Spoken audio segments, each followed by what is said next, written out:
Buen día. Hoy hablaremos sobre la historia, el libro de historia del siglo XX de Eric Hobsbawm, capítulo La Guerra Fría. Este capítulo se divide en 4 partes. Hablaremos sobre la tercera y cuarta parte. La tercera parte son los impactos y contradicciones estructurales de la guerra. Aunque nos enseñaron que esta guerra fue sobre bombas nucleares y amenazas militares, realmente Hobsbawm nos revela que su impacto fue mucho más político, social y económico. A esto hubo en un primer momento un fracaso militar. Las grandes potencias como Estados Unidos y la Unión Soviética invirtieron fortunas en armas nucleares que en realidad nunca se usaron. En las guerras indirectas entre Vietnam, Corea y Afganistán, ni ganaron ni sirvieron mucho. En un segundo momento emergieron movimientos pacifistas que eran realmente la oposición ciudadana ante la creciente guerra, especialmente contra la participación estadounidense en Vietnam.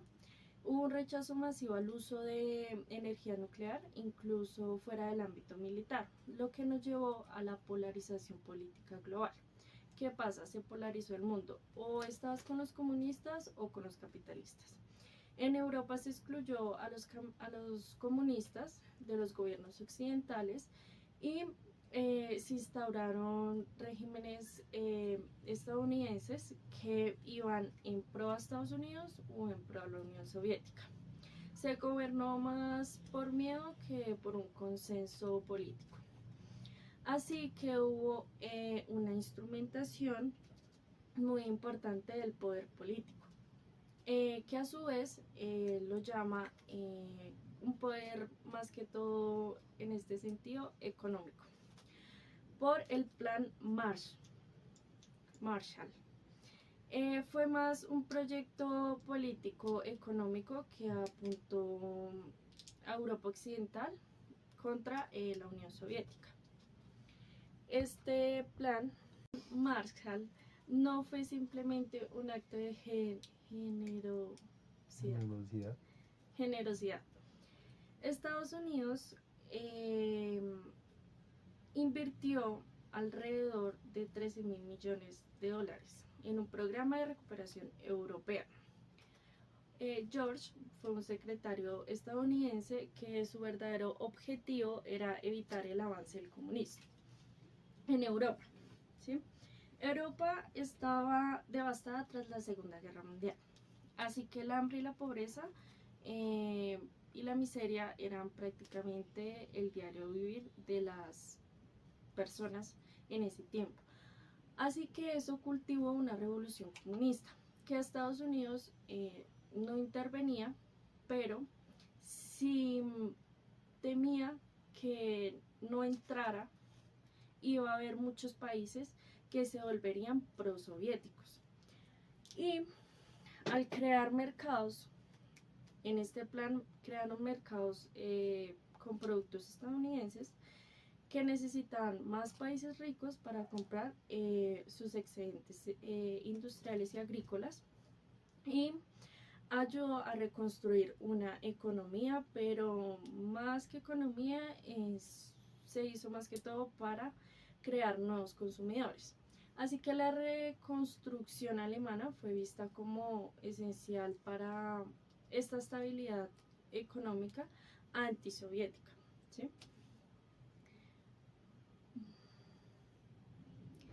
Allí vemos un análisis entre la creación de la Comunidad Europea. Francia impuso una integración para controlar a Alemania y limitar la dependencia estadounidense. Así que eso debilitó su hegemonía económica de Estados Unidos.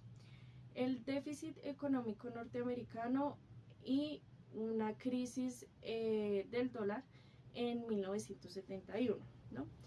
Revelaron que hubo un declive de la supremacía económica estadounidense y Europa y Japón crecieron mucho más rápido, generando un nuevo centro económico más allá del que tenían en Washington. Lo que nos lleva a la parte 4, la última parte, que es la distensión al colapso del bloque soviético. ¿Qué pasa? La esperanza y de la distensión, pues en un intento real de reducir las tensiones, se firmaron tratados nucleares que abrió el comercio de la Unión Soviética. Incluso instaló un teléfono rojo, que lo dice en el libro, pero a una calma muy frágil. Esto en la Segunda Guerra, que la llaman la Segunda Guerra Fría, desde 1975 vuelve el miedo por las revoluciones. Esto en África, Asia y América Latina hacen pensar que realmente el comunismo va a avanzar y que la Unión Soviética se siente mucho más poderosa y se sobreespante, horror fatal, porque gasta realmente lo que no tiene porque ya no tenía recursos económicos. Estados Unidos llega en busca de la revancha después de Vietnam y entra la crisis del petróleo, un escándalo bastante grande que se siente pues humillado y realma al país, ataca a pequeños países como Granada y Panamá y que realmente conmocionan por estrategia real y económica. Así que a esto hubo una paradoja fatal, que lo que fue realmente el fin de la Unión Soviética fue la paz, porque al intentar abrirse a un comercio mundial hizo evidentemente su fracaso tecnológico y económico, ¿sí? No podía competir con todas las tecnologías que tenía Estados Unidos, y mientras Estados Unidos también absorbía su deuda, la Unión Soviética realmente se ahogaba en su propia deuda con este declive y compra de armas que a la final pues nunca se hubo una productividad militar. Así que fue el fin del sistema soviético, el socialismo real colapsó y no supo abastecerse ni de la digitalidad, ni de la economía global, ni perdió prácticamente su carrera tecnológica y hasta la fe de su propia gente, en la que creían en la revolución. Las consecuencias globales: el fin de la guerra fue una victoria pues limpia, dejó mucho más el mundo un poco desordenado, lleno pues de armas, conflictos congelados, mini estados en colapso. La paz que llegó realmente no fue real, no solo acabó con el orden bipolar,